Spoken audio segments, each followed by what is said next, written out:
Good afternoon, Fiji, Bula Vinaka, and welcome to Gold FM Speak Your Mind, and, well, happy Diwali, wherever you may be listening in from, and also viewing this on delayed coverage on FBC TV. Well, it is the season, but before we start talking fireworks and what the weather's going to be like and all the mayhem that comes with the holiday, we are going to talk a little bit of, the story of a young man who's joining us on the show this afternoon, and I welcome in on it. Imran Ali Bhai Patel, welcome to the show. Welcome, Padali. Well, thank you very much for taking the time to join us. And he's also joined by Mr. Choeli Lenga, the director of Twilight Investments, which owns the company Usabai Thai Traditional Massage and Spa, which Mr. Imran Ali also works for. Welcome to the show, Joe. Bolan, thank you, Peter. All right, so first I'm going to talk to you first, Mr. Ali, and a little bit about your story and how you got involved with the Usabai. Yeah. Now, you told us a little bit. You are a visually impaired young man, and you have been so for quite a number of years. How old were you when you became visually impaired? Actually, Padali, when I became visually impaired, I was about 17 years old. 17. Yeah, 1-7. But prior to this, you had from primary school, you've had your eyesight fading, yes? Yeah. Uh, Where I think I briefed you yesterday that when I was a small boy, I was living with my auntie in Reiki, Mhm. and I was schooling in the double level primary school. But that time I only could see with my one eye this side, and after that, my vision wasn't that good. But I was doing my education over there. Mhm.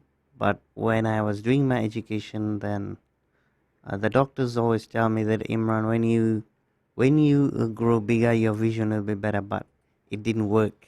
So after I did about class 5, then I went to Fiji School for the Blind. That's in Vatuanga. So you were in a regular primary school, or a regular school, and then you switched to the uh, Fiji School for the Blind. Yeah. And how did you take that? How did you feel? Uh, f- uh, when my vision was a bit, I was a bit feel bad, but as long as the vision deteriorates, so I get used to it. But Mhm. as you know, if you're a normal person, like you can walk and all that, once your vision is lost, you feel bad. People taking you around and all that, using your canes and all that. Before I wasn't using my canes, so Mhm. when my vision went around deteriorate, so I start using my canes, and I wasn't get used to it. But as long as I was learning my mobility training skills around Suva and other parts of Suva, going to the public transport and all that. Mhm. So I start to use my canes, and when I go in the public transport, I always ask from the help from public and all that. But sometimes the people they ignore. So Mhm. sometimes I always hit the post and all that. But as you know, once you make mistakes, you can learn Exactly. more. Yeah, you learn a little bit more about what Yeah, also is around you. Yeah, I make yeah, those it's true. mistakes too, and I'm not even visually impaired. But Yeah.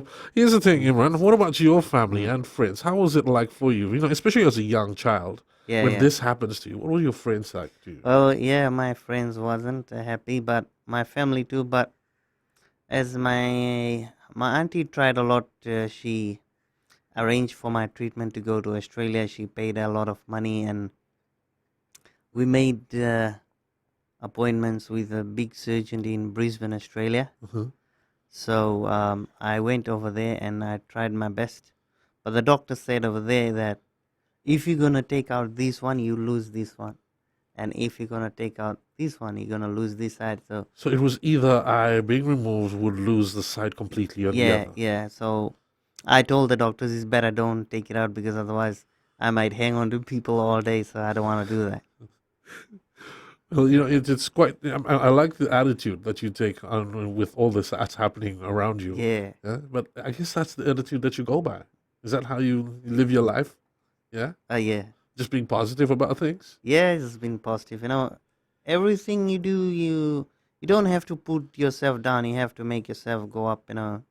Like one of my friend, he used to tell me, he's the CEO of the Pacific Disabilities Forum. Uh-huh. Mr. Setreki Seru always tell me he was my teacher before, and him and Miss Musukasao. So they used to tell me that whatever you do, you must do it with your whole heart, and you don't have to be negative. You have to be positive in all things that you do. Okay, well, we'll hear a little bit more about your story, Imran, and I'm now going to talk to your present, boss and the director of Twilight Investment, which is the parent company Yeah. of, Usabai, Thai traditional massage and spa, Mr. Joeli Lenga. Mr. Lenga, the company you recently purchased in like the last month or so, is that correct? Yes, that's right, Pedel. And what were the reasons behind purchasing this, massage and spa? Yes, thank you, Pedeli, and thank you very much for having us on your show. Actually, this business is totally out of the box for us. Traditionally, our family were involved in manufacturing. So when we heard about this business that was up for sale, we initially thought that that it was going to be challenging, but we had no idea what it was really about. Like like even till today, we're still learning. But the main reason, one of the main reasons why we purchased it is because we wanted to give back to society. And one of the ways of giving back, when we found out about the United Blind project for the visually impaired, we had no second thoughts about taking this challenge on. And one of the good things is rocking up to the spa every now and then and seeing our friends like Imran and also Joshua. Just their positive attitude, as you have mentioned. So that actually drove us to going ahead with this venture. Now, Usabai Thai Traditional Massage and Spa is located in Suva. How many visually impaired employees or masseuse do you employ? Well, full-time at the moment, there's only two, but there are provisions for more. The previous owners had trained up probably up to 5, and some of the masseurs, they've actually gone ahead and done their own thing, which is good. And I believe, being confident to do your own thing, it'll make you step up. So we do have some other visually impaired team members that we can call upon. But at the moment, there's only 2 full-time. We'll be chatting a little bit more about the direction also of where this new purchase will take the new owners of Usabai Thai Traditional Massage and Spa, and also a little bit more on the life of Mr. Imran Ali, who's here to come in and also share with us his story right here on Gold FM. Speak Your Mind.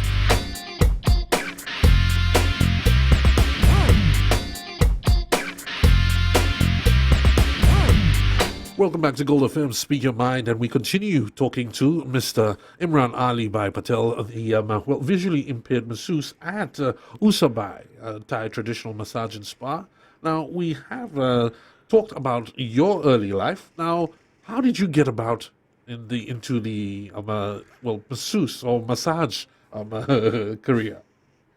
Actually, how did I get into massage? There was massaging project was started by one of my friend, and he used to play in the nightclubs before. But the friend of mine, he passed away, and his name was Aquila Tambua. He used to play in the Bourbon Blues nightclub. Okay, yes. He was a president of the Fiji Disabled People's Federation before this, a long time back. And he was the one. The project was under United Blind Persons of Fiji, but the time he was a project officer a long time back when he was alive, but now he's no more. So he was the one who enrolled us, and he was the one who thought that why don't we do this project to help the persons with disabilities.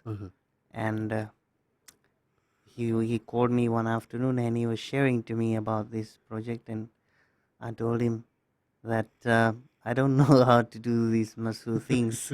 And he said, you don't need to know, but you go and learn and you go and start your own future income generating.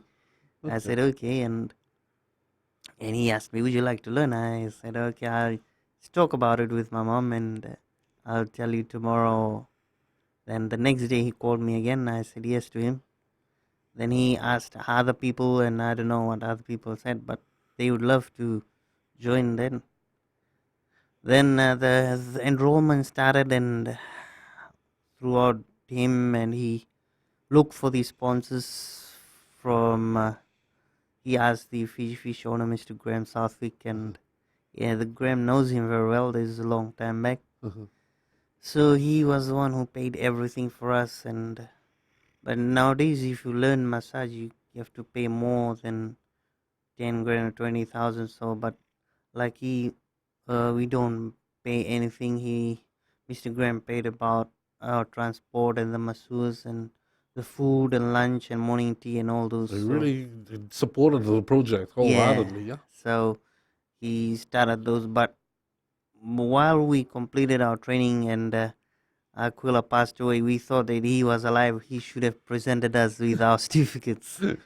But nevertheless, our certificates were presented by Mr. Frank Bainimarama. Okay. And then the massage, traditional massage and spa was opened, Usabai, and you got, how many of you were employed initially? Before we used to have about 10 or 12 of us, but most of them they have left.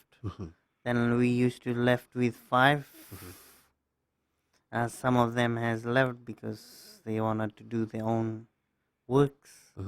And now we're left with myself and my friend Joshua. He's in Vanuatu. Okay. And we have the 2 Thai ladies and we have our receptionist. Okay. Now, I'm going to jump back to Mr. Lenga. Mr. Lenga, now with the recent, investment in Usabai Thai Traditional Massage and Spa, this is quite a big leap for Twilight Investments because traditionally, what I know of your company, Pacific Manufacturing Limited, hibiscus matches, something that is found in all Fiji households, especially at this time too, at Diwali. Yeah? I dare I say that this is the best time that you also make sales? Would that be correct? One of those times, yes. One of the times. But you also have other companies, and this being very different from it, right? Yes, exactly. Pedeli, like I mentioned before, this is totally out of the box for us. We have no idea how to run a massage therapist place like this. But in business, the concept is pretty much the same. And as long as you're disciplined and you're honest and you support your staff in whatever they do, we believe that, yes, the business can grow. So you do have someone, with running the business of Usabai, yes? Yes, we do. Yes, we do. And so you don't exactly you have an idea of how to run it. What's the direction, or what were you hoping to take this? Well, for us, like any other business, the most important that yes, you have to make money, you have to make profit because you got all your expenses to take care of. But for us, the vision that we have now is to try and increase the awareness and also try and get more of the partially blind members on board. We do have our rock market visits that we normally do, and this is where Joshua and Imran normally go down to with our other monsieur. But we're also trying to promote the local therapy side of it. In all due respect to our Thai staff, yes, which is fine. But we're also trying to promote the local side as well. And by doing so, we are hoping with our promotions that are going on this month and also next month that people are also will be aware of the partially impaired members. Now, here's the thing. With this show, it reaches many homes in Fiji, and with it also, there are others that are perhaps also visually impaired. And, what I'd like to ask is is this a further training for visually impaired and those who are interested perhaps in becoming masseurs themselves? Was this a direction that you could also be looking at? Yes, as Imran had pointed out, this project, which started off many years ago, it was well supported by Mr. Graham Southwick, and this was one way that he wanted to give back to society. From my understanding, is there was training done, but then since then there was nothing. So now we've got to go back and work with the United Blind Society through the Fiji Blind Society and see how we can put these courses back together. If we could give back just a bit to society and help people grow, then yes, we've achieved our target. All right. Well, thank you very much for joining us this afternoon. And thank you very much, Imran, for sharing your story with us. Oh, thank you. Is there anything that you'd like to further add, just just to wrap up before you go, for those who are watching this, watching the show? Well, myself, I want to say something, Padali. For those who are watching the show, the youth and all the people, those who, if you want to achieve a dream, I think if you want to achieve your dream, you don't have to be negative on. You say that you cannot do things and whatever. So, if you want to achieve things that in your life, you need to be positive and you need to do it straight away. You don't have to lose hope. So, if you think that, oh, I won't able to do this and that, if either you are disabled person or you're non-disabled person, you still can do things on your own. Thank you. Thank you very much, Imran Ali Bhai Patel, for joining us and sharing our story on Gold FM Speak Your Mind. And on that note, once again, they are located at Pender Street in the capital city. And of course, you can check it as it scrolls on your screen. Gold FM Speak Your Mind will continue right after this short break.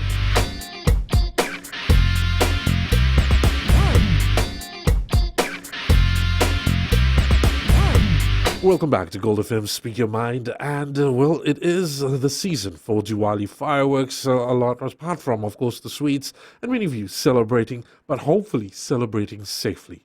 And joining us on the show, taking the time to come from his busy schedule, I might add, is the Director for Mineral Resources Department. Thank you very much for joining us on the show, Mr. Malakai Fino. And now, Mr. Fina, with when I was told that the Mineral Resources Department also had safety issues and status and messages to issue the public, I was a little bit surprised. But I will allow you to further tell us a little bit more about this. Yeah, thank you, Padeli. Yeah. We would like to concentrate on the safety aspects of the proper use of fireworks, because it's not a toy. That's the first thing that we would like to clarify. It's not a toy, but it's an explosive, a small one at that. Fiji is perhaps one of the few countries in the world that allows the use of fireworks in the home. In other, say in Australia and New Zealand, they'd be having it only at big in parks or only allow it for certain events. Yeah. So we're very much like India that allows it for at home. Quite difficult to manage. Yeah, that's correct. Because we have a large population which celebrates Diwali, probably unlike those countries which you mentioned. And correct as well, they have very controlled areas and also controlled season in which they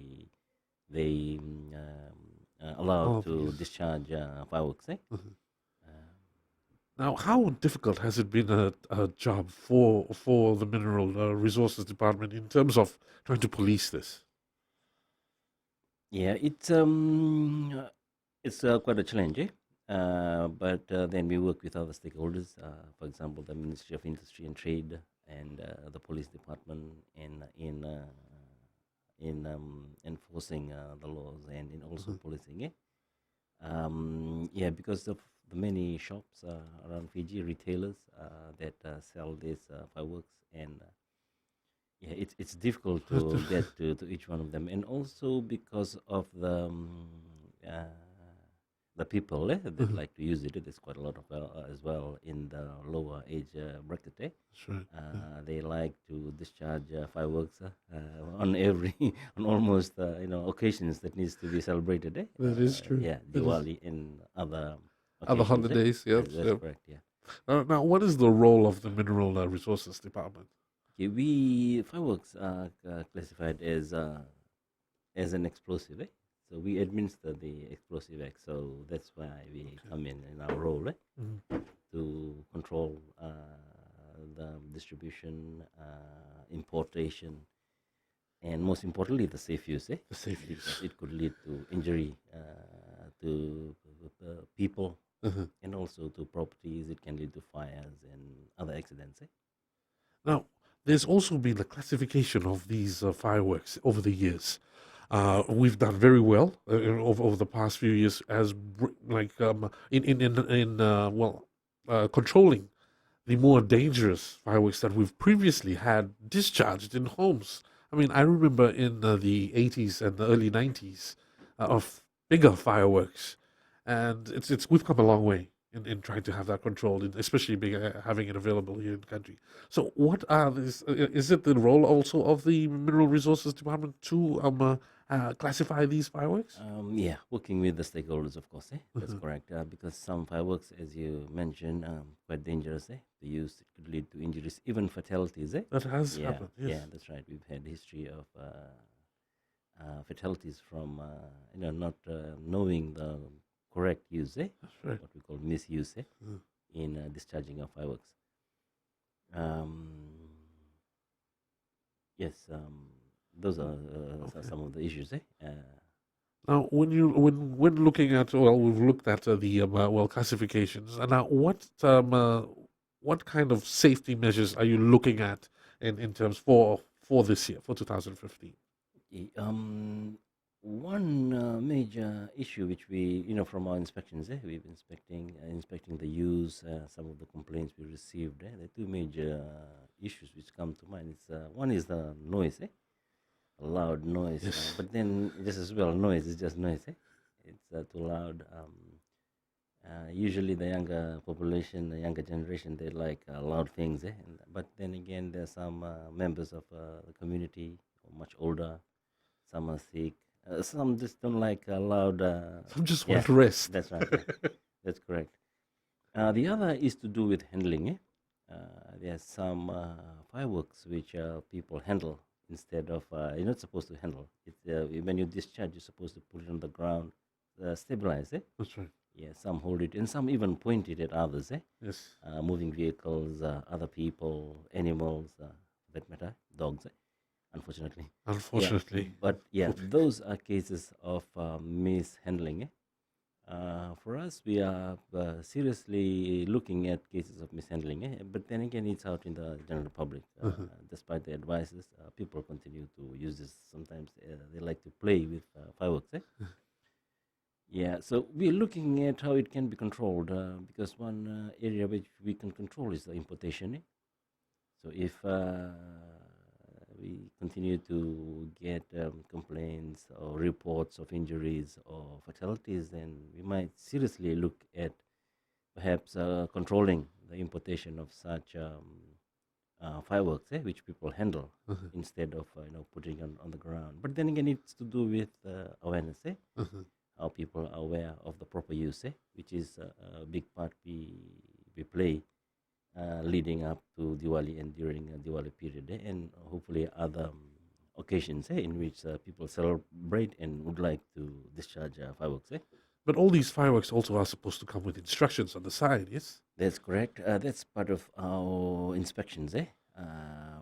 We inspect fireworks on the shops, and that's one of the things that our officers inspect to ensure that it's properly labeled.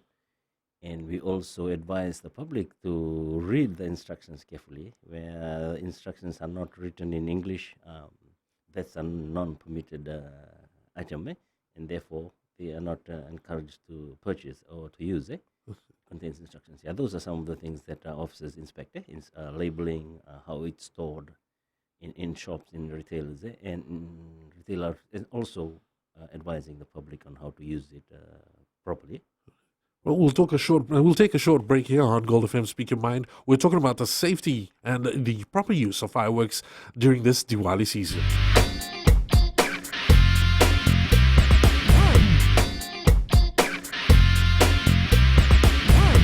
Welcome back to Gold FM Speak Your Mind, and I'm speaking with the director for the Mineral Resources Department, Mr. Malakai Finau, who's joined us on the show, and also they are also the government arm that is responsible for the control of the use and safe sale of fireworks in Fiji.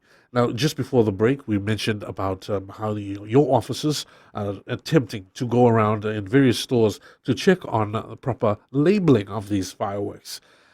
And it's sad to say some of these fireworks do not come with those proper labeling. They escape the we're not sure how they brought into the country, but they appear at the shops and are still being sold.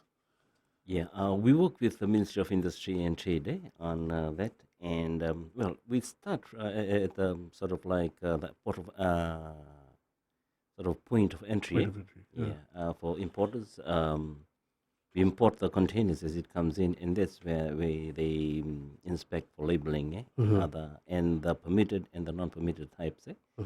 So for fireworks with no labeling, that's not permitted. So you just take it out It immediately. it has to be confiscated, and as you mentioned, it keeps on turning up, appearing. Yeah, the public are not.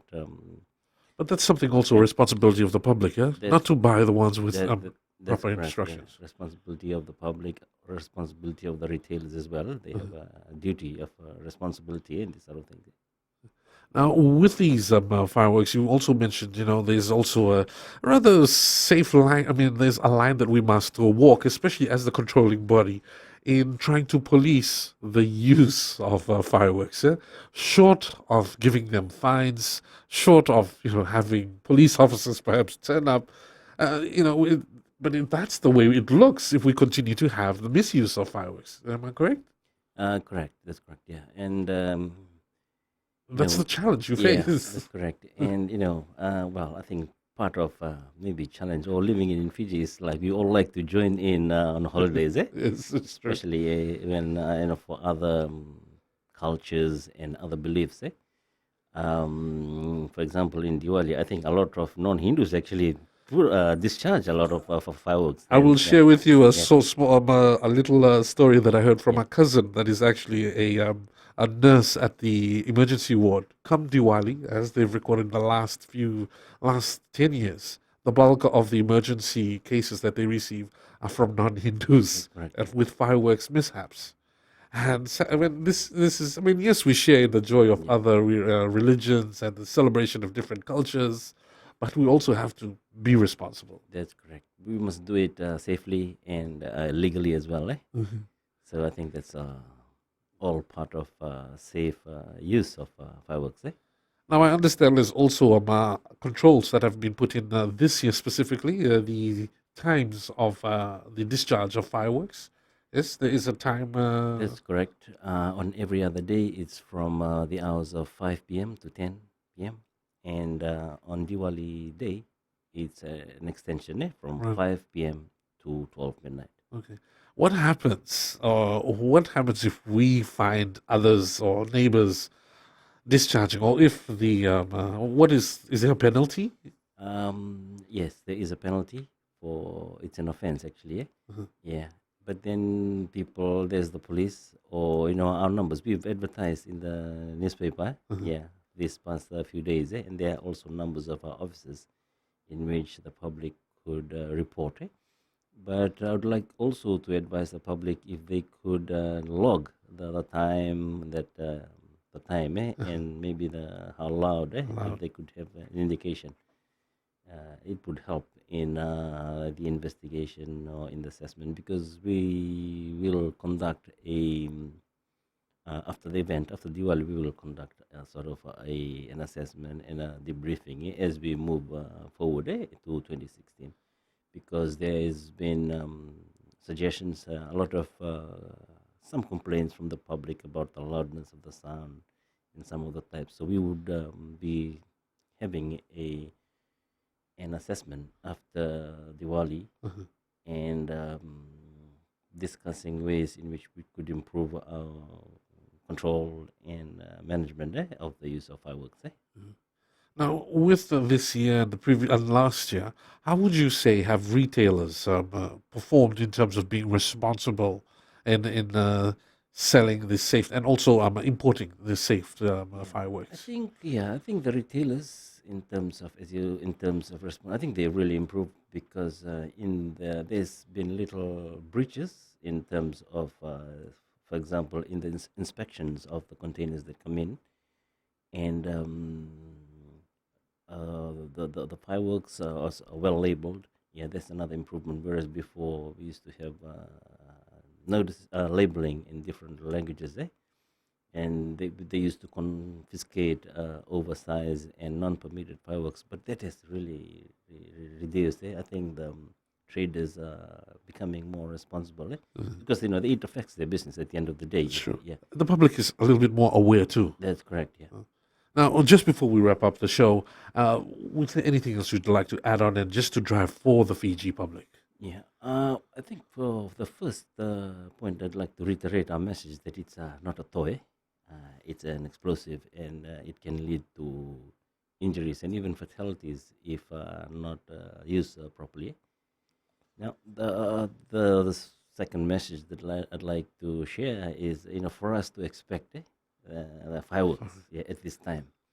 I think if we expect and we know, that will reduce perhaps all the complaints that we get because of maybe the loud noise and the disturbance it creates. Understand? As a way of sharing with our brothers and sisters that celebrate Diwali. I think a lot of people get irritated because they do not maybe expect to know, and then and the same goes for the discharges of fireworks. For them to take in consideration the other public that may not enjoy loud noises, especially in the middle of the night.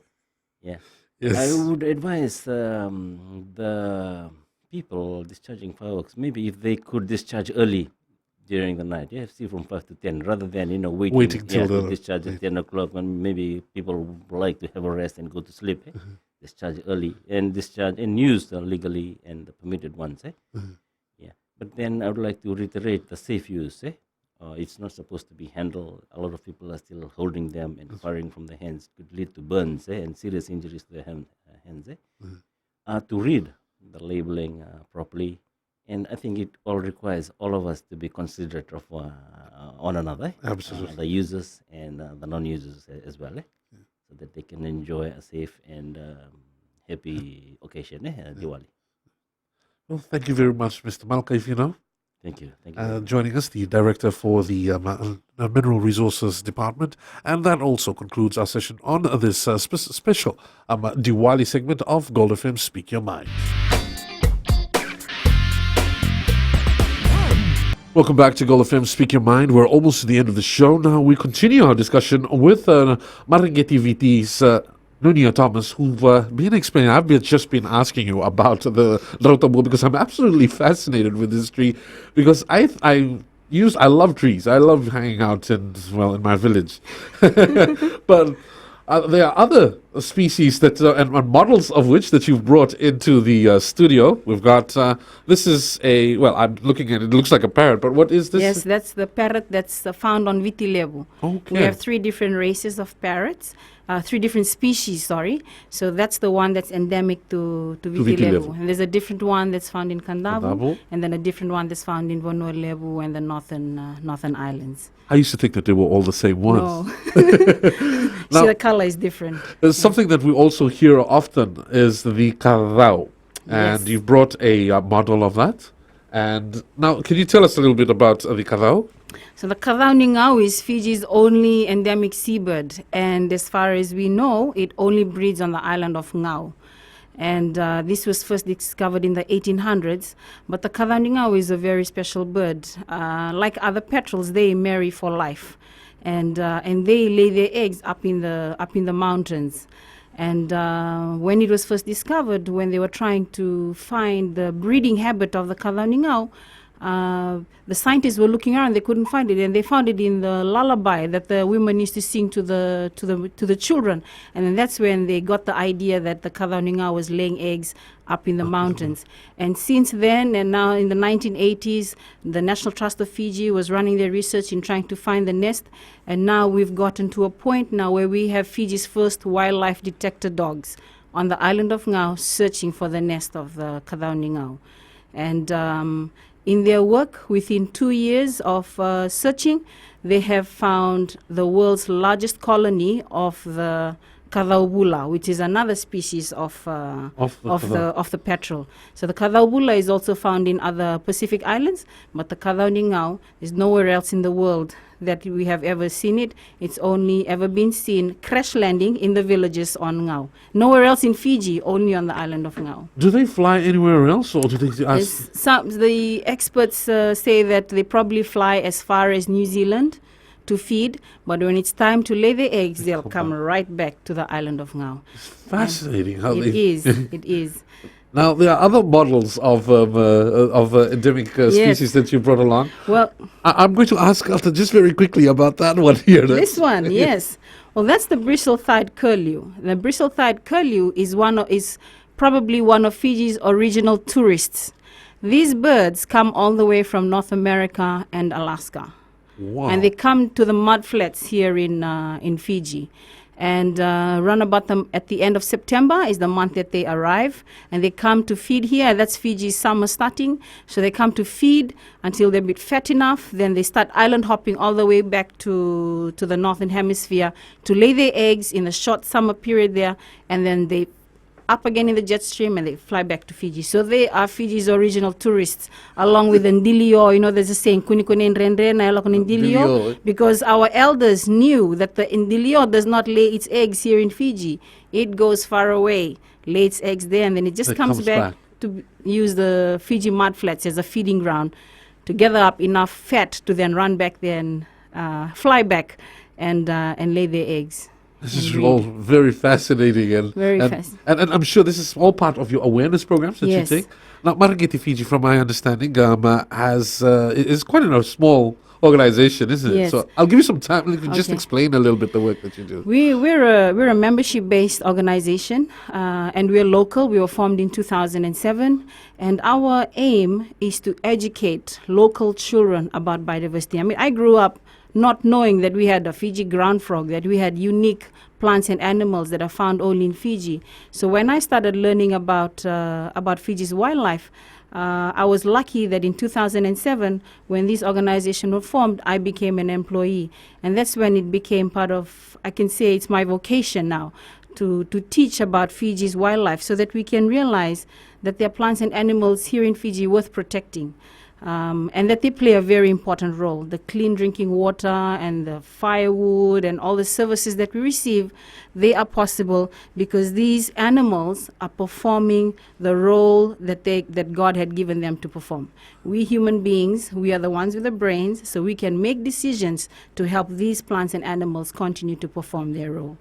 And as a membership-based organization, sadly, we have not been able to get a lot of local membership. So over the past 3 months, we've started up this new program called Learn from the Scientists, where we're using local scientists. These are Fijian students who have graduated from the university in masters in fish biology, in birds, and they're volunteering for Nature Fiji one Saturday a month to take local children out.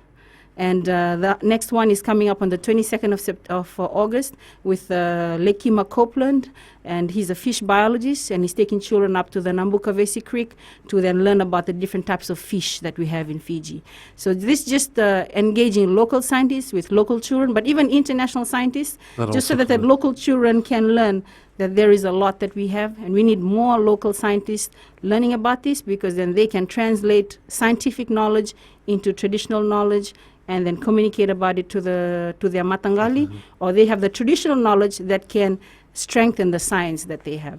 Now, this is a really great program. And Yes, it is. Yes. And then, so how do parents who are perhaps watching or listening at this time get their children involved in the Marangeti Fiji? We have our website. We've just redone our website so that they can sign up for our newsletters or they can sign on and become members. Our membership fee for the whole family is $35 a year. And with that, we organize these trips and they get these books. This is called My Veikau, Tales of Fijian Wildlife. It's got short stories on all these animals, and it incorporates traditional knowledge and the science. It's written very well, and it's a good story that parents can read to their children. But also, one of the things you try to encourage is that in the villages, let the grandparents spend more time with the children and pass on their traditional knowledge. Now, will you also be making when you're also going through different schools? I have so many questions, we're running out of time. You're also going into schools and also carrying out these programs? When we do get the request and we have the funding, then we go, because we have limited funding, but we are lucky that there are some charities that do support us, and that's the whole purpose of participating in the Suva Marathon, is to raise that awareness and try and raise funds to allow us to get our volunteers and students in university who are interested in becoming our volunteers, to teach them about this and let them communicate about Fiji's biodiversity. Well, sadly, Nunia, we're running out of time, but really a fascinating program, because I love how you've come with all the different models, and I'm sure and now that you've explained that the value of all this is awareness for the children. Yes. And that's a great place to start. Thank you again for taking the Thank time. you. And also to Silver Marathon for allowing you to Yes. partnership with. And we're having the pre-race expo on the 7th of August at the Holiday Inn. So please come in and register, and let's run together and have a fun day on the 8th of August. And I believe your mascot he is also Will be- participating. We'll walk. He and I will walk. I think I'll join you for that. Yeah, it'll be a lot of fun. So, families should come down to the Silver Marathon and join us. It'll be a lot of fun. Thank you very much for taking Naka. the time for coming today.